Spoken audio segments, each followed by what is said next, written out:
This happened many years ago. I've never liked camping. I'm just not built for it. The dirt, the bugs, the uncomfortable nights in a sleeping bag that somehow always ends up feeling like a rock by morning. Unfortunately, I've been camping more times than I can count, though never by choice. My dad, Earl Hayes, is one of those rugged, wilderness-loving types. And every summer, when I was a kid, he dragged me out into the woods of Ravenwood National Park with his equally rugged friends to disconnect from technology and reconnect with nature. By the time I hit sophomore year of high school, I'd had enough of suffering in silence. I finally convinced Dad to let me bring a friend along to make the whole thing a little more bearable. To my surprise, he agreed without much fuss. So, I brought my friend Caleb Morgan from school. You'd think bringing Caleb would have made it worse, considering he was a hardcore Boy Scout back in the day and actually loves camping. But Caleb was cool about it. He teased me for hating it, but he wasn't one of those "you're not a real man if you don't love the outdoors" types. Plus, I figured if I had to suffer, at least I'd be suffering with someone who knew how to make a fire and pitch a tent without turning it into a full-blown disaster. Caleb was stoked to come, partly because he loved camping, but also because back then, he looked for any excuse to get away from his parents. Unfortunately, the trip didn't go as planned from the start.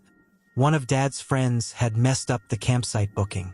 Instead of some remote, peaceful spot deep in the woods, we ended up at this overdeveloped campsite near the Ravenwood Lake Fairgrounds. Indoor bathrooms, paved walkways, even a rusted-out playground for little kids. It wasn't camping. It was basically glorified backyard living, glamping. Dad was furious. We didn't even discover the worst part until a few hours later. Right next to the campsite was an abandoned amusement park, once called Whisperland, its rides still looming like skeletons against the darkening sky. Everyone was unsettled. Caleb kept muttering, "This isn't real camping," as if I needed the reminder. It started to get annoying because he teased as though we didn't know what real camping was. I told him to knock it off, and he did. With no better option, we made the best of it. The adults sulked, but eventually got to work setting up the camp.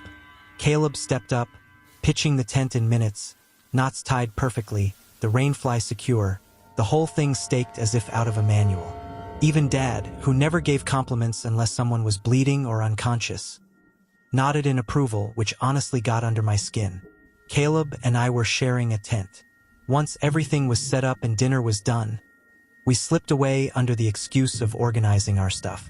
Truth was, Caleb had brought a little metal pipe and some weed in an old Altoids tin. Nothing crazy, just enough to take the edge off. We snuck into the tree line near the broken Ferris wheel and smoked, chuckling to ourselves. By the time we got back, we were wide awake with energy to burn. Caleb's eyes lit up as he grinned. "Let's go explore the amusement park." First, I thought he was crazy. Then the idea sank in. The thought of climbing an old roller coaster in the dead of night was strangely thrilling. We waited until the adults were asleep, then grabbed our flashlights and headed to the rusty chain-link fence surrounding Whisperland. The fence was easy to climb. Caleb boosted me over. Inside, the park was cloaked in shadows. The security patrols still circled the grounds on small golf carts. Every so often, we'd hear the hum of the cart and the beam of a flashlight sweep across the cracked pavement. Felt like we were sneaking through the levels of a horror video game. We moved carefully, ducking behind cotton candy stalls and ticket booths. At one point, we had to sprint across an open path to avoid a patrolling guard. The adrenaline was real. We finally reached the base of the tallest roller coaster, the Widow's Spine. From below, it looked far taller than it had from camp. The maintenance stairs creaked as we began our climb. Some sections had no railings. We climbed slowly, breath held, until we reached the top. The view of the dead park below, the tents glowing faintly beyond the fence, was breathtaking in a terrifying way. We snapped one quick photo but didn't dare use the flash. We decided we'd pushed our luck enough and began our descent. On the way back, the patrols seemed lighter. We were 5 minutes from the spot we'd scaled the fence when we had to stop and duck behind a snack shack. Another golf cart approaching. That's when I noticed movement in the dark. First, I thought it was a shadow, but Caleb stiffened beside me and whispered, "Do you see that?" 30 feet away, in the narrow alley between two food stalls, crouched a man. still, silent, as if hiding or watching us. The worst part, I was certain he was staring right at us. The guard's cart hummed past, but we didn't dare move. Suddenly, the crouched figure darted across the open patch, passing briefly under a broken street lamp's glow. In that fleeting moment, I saw his face. Blood smeared across his jaw and shirtless chest, tattered pants clinging to thin legs, and a twisted, limping stride as though one leg was broken. Caleb saw him too. Our eyes locked in silent panic. The figure slipped back into the shadows and was gone. As soon as the cart disappeared, we bolted, not speaking a word until we reached the fence. We scrambled over and dropped down on the other side. This time there was no laughter, no thrill, only the urgent need to reach our tent. We lay in our sleeping bags, wide-eyed, replaying what we'd seen, trying to convince ourselves it had been some homeless drifter. But neither of us believed that. Morning came. We joined Dad for breakfast, trying to act normal. Around 10 a.m., a park staffer arrived at our site. His voice was grim as he announced that a man had been stabbed and killed the previous night at a lake about 4 miles from Ravenwood. The sheriff's office had warned that the suspect, a disheveled white male in his late 30s, shirtless, possibly bleeding, was still on the loose. They told all campers to pack up and leave for safety. Caleb and I exchanged a horrified look. We didn't say a word to my father or the rangers. We left Ravenwood in silence, carrying the weight of what we'd seen.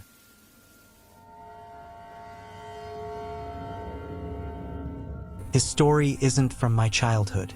It happened much later when I was 22, and it's the kind of memory that clings to you for years. At the time, I lived in Sycamore Valley, a quiet little town with one rundown commuter train station, Sycamore Station. I'd been working late at the local print shop, covering an overnight shift. By the time my shift ended, it was past midnight. I had no car back then, so I relied on the late-night train to get home. The night was damp, heavy fog curling over the rails like ghostly fingers. When I reached the platform, I noticed I was the only person there. Usually, at least a few other night commuters waited with me, but that night, the station was empty, eerily silent except for the faint buzz of the overhead lights. I sat down on the splintered wooden bench, pulling my jacket tighter around me. The train was due in 15 minutes. I pulled out my phone to kill time, but the battery was nearly dead, stuck at 3%.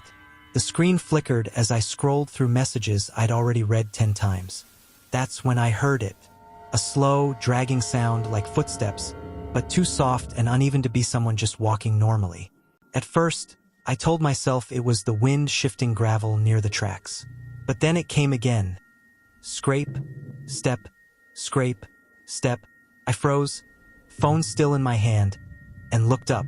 Across the platform, near the far exit that led to the parking lot, a figure emerged through the fog. He was tall, taller than most men I'd ever seen, and his posture was strange, slightly hunched as if his back was too heavy for him. As he stepped closer into the weak yellow glow of the street lamp, I saw what he was wearing. A clown suit. Not the kind you see at kids' birthday parties. This one was filthy, the fabric stained and ripped in places. His face paint was smeared and cracked, revealing patches of pale skin underneath. The grin painted across his mouth was jagged and lopsided, stretching further on one side. He carried a small, deflated red balloon in one gloved hand. I remember whispering to myself, "Nope, nope, I'm not dealing with this tonight." The clown didn't speak. He just stood there about 30 feet away watching me, his head tilted slightly to one side, then the other, like a bird sizing up its prey. For a moment, I tried to convince myself it was some drunk college kid playing a prank. But the longer I stared, the less human he seemed. His eyes didn't blink. The air between us felt thick and heavy, like it was pressing me down against the bench. I stood up slowly, pretending I was just stretching, then casually stepped toward the opposite end of the platform. The clown mirrored my movement, one slow step after another, the dragging sound of his shoe scraping the concrete with every move. I felt a chill crawl up my spine. I muttered under my breath, "Just 12 more minutes. The train will be here. Stay calm." But he kept coming, step by step, closing the distance between us. At one point, he raised the balloon slightly, as if offering it to me. The balloon's string looked frayed, like it had been burned. Finally, I couldn't take it anymore. I cleared my throat and shouted, "Hey man, you okay? You lost or something?" He didn't respond, just let out a low chuckle. It wasn't loud. It was worse. It was soft, like someone laughing under their breath in the next room. The kind of laugh that makes the hair on the back of your neck stand up. Then he started moving again, faster this time, but not running. More like gliding, each step jerky yet somehow smooth, his body leaning forward as if pulled by invisible strings. I backed up until my heels touched the yellow safety line near the edge of the platform. My eyes darted toward the dim ticket office, hoping maybe someone was inside. It was empty. The clown was less than 20 feet away now, his chuckle turning into something higher-pitched, almost like a squeaky toy being squeezed. At that moment, I heard the faint rumble of the approaching train. I'd never been so relieved to hear it in my life. The train's headlights cut through the fog, and I stepped closer to the tracks, ready to board as soon as the doors opened. But just as I moved, the clown let out a sharp, guttural bark of a laugh, like an animal. Then he lurched forward, closing the space between us in seconds. I stumbled back, nearly tripping over my own bag, and bolted toward the far end of the platform. The train screeched to a stop, doors sliding open with a hiss. I didn't wait for passengers to get off. There weren't any. I jumped in, spun around, and hit the button to close the doors. Through the narrow train window, I saw him. The clown stood at the edge of the platform, that crooked grin still on his painted face, his balloon dangling by his side. He didn't try to board. He didn't wave or shout. He just watched as the train began to move. The last thing I saw before the fog swallowed him was his head tilting again, unnaturally far to one side, as though he were studying me like a bug in a jar. When I finally got home, I locked every door and window in my apartment and barely slept. The next day, I checked the local news and police reports, but there was nothing. No mention of a clown, no reports of harassment or trespassing at the station. To this day, I have no idea who or what that clown was. All I know is that I stopped taking the late train after that night. I'd rather walk 10 miles home than ever see that thing again. Sometimes, late at night, I dream of that clown. In the dream, I'm back at the empty platform of Sycamore Station. The fog is rolling in, and somewhere in the distance, I hear the sound of a balloon squeaking as it drags along the concrete. That's when I always wake up.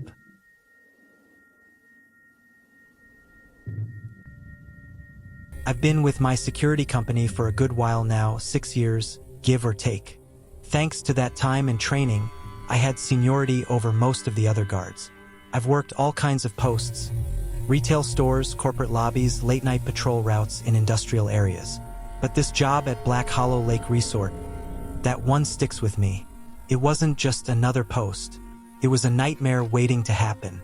It was early autumn when my supervisor called me into the office. He said, "Hayes, you're taking over the graveyard shift out at the lake. One guard quit. You're next in line." I didn't argue. I never do. The post was at a private vacation resort.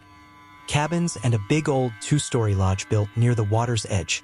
During peak season, it was busy with tourists, but by late September, it was mostly empty. Only a handful of cabins were still occupied. My shift ran from 10 p.m. to 6 a.m. Just me, the trees, the water, and the occasional guest who couldn't sleep. On my first night, I met the caretaker, Mr. Lyle, an older man who looked like he'd worked there his entire life. He showed me around. The lodge, the dock, the storage sheds, and the long gravel path that led into the woods behind the cabins. "Keep an eye on the dock," he told me. "Kids like to sneak out at night to fish or go swimming, and stay off the North Trail after midnight. It's unstable out there."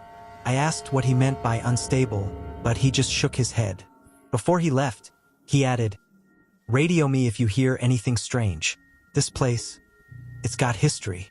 The first few hours were quiet. The lake was black and still, reflecting the crescent moon like a shard of broken glass.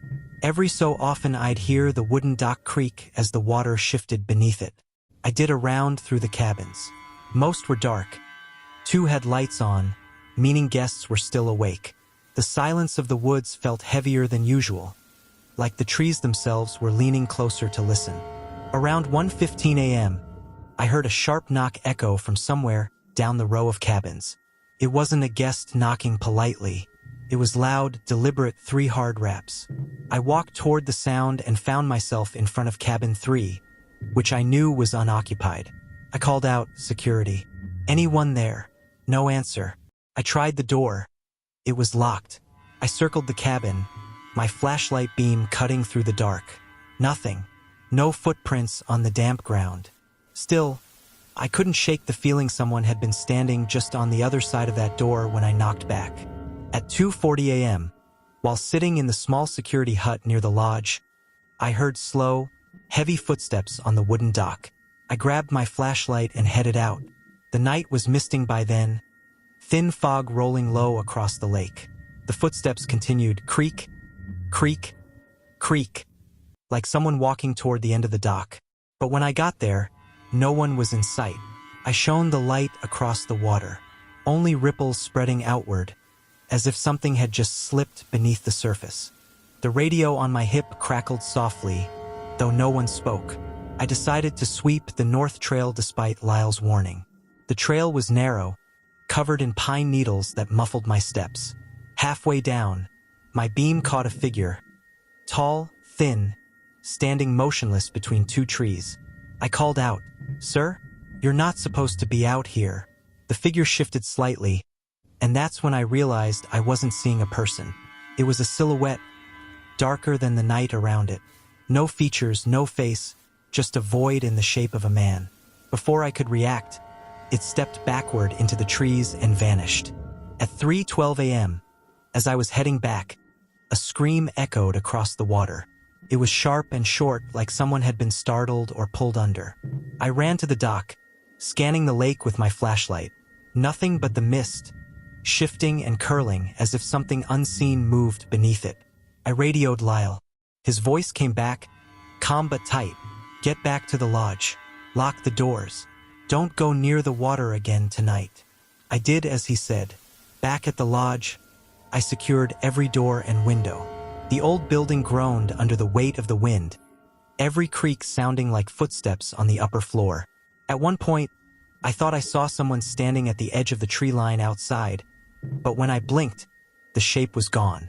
Around 5:30 a.m., just as the first light began to break over the lake, there was a knock at the main door of the lodge. Slow and heavy, the same rhythm I'd heard at cabin 3. I hesitated, then opened the door to find no one there. On the wooden porch, wet footprints trailed off toward the gravel path leading back to the dock. They were bare footprints, long, narrow, and darker than the damp wood around them. When Lyle returned that morning, I told him everything. He listened quietly, his eyes fixed on the lake. Finally, he said, "You heard them, didn't you? Some nights, the ones who drowned out there come back looking for the way home." I laughed it off nervously, thinking he was joking, but he didn't smile. Instead, he added, "You'll get used to it, or you won't." I stayed on at Black Hollow Lake Resort for another 2 weeks before requesting a transfer. I never told the company the real reason, but I still remember that scream echoing across the water and the shadow that stepped into the trees.